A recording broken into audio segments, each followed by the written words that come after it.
ఆరోపణలు ఈడ vote bank అసలు లేక జీరో గ్రౌండ్ అని మేము తెలిసి అటెన్షన్ డైవర్ట్ చేయడానికి రకరకాల ఆరోపణలు చేస్తారు ప్రతిపక్షాలు. ఇది ఆనవాయితీగా మారింది. నిన్న గాంధీ భవన్లో మారుతూ అఖిల భారత బీజేపీ అధ్యక్షుడు 4 ప్రశ్నలు వేసిన.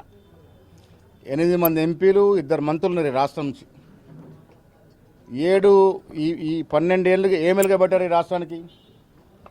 నిన్నగాక మొన్న ప్రవేశపెట్టిన బడ్జెట్లో గుండు 0 ఇచ్చిరు తెలంగాణకి. ఏ ముఖం పెట్టుకుని రాష్ట్రానికి వచ్చింది ఆయన? దీనికి జవాబు చెప్తాడా? దక్షిణాది రాష్ట్రాల మీద ఇంత వివక్ష ఎందుకు? మేము ట్యాక్స్ కడుతున్నటువంటి లెక్కకు తగ్గించి మాకు వాటా ఇస్తున్నటువంటి పరిస్థితి నిజం కాదా? ఈ రాష్ట్రానికి ఏం ప్రాజెక్టు తీసుకొచ్చినారో ఓట్లాడుతారు మీరు బీజేపీ వాళ్ళు. విభజన హామీ చట్టంలో పొందుపరిచినటువంటి హామీల గురించి ఇంతవరకు ఊసే లేదు. మాట్లాడిన పరిస్థితి పాపాన పోలే బండి సంజయ్ గారు, కిషన్ రెడ్డి గారు.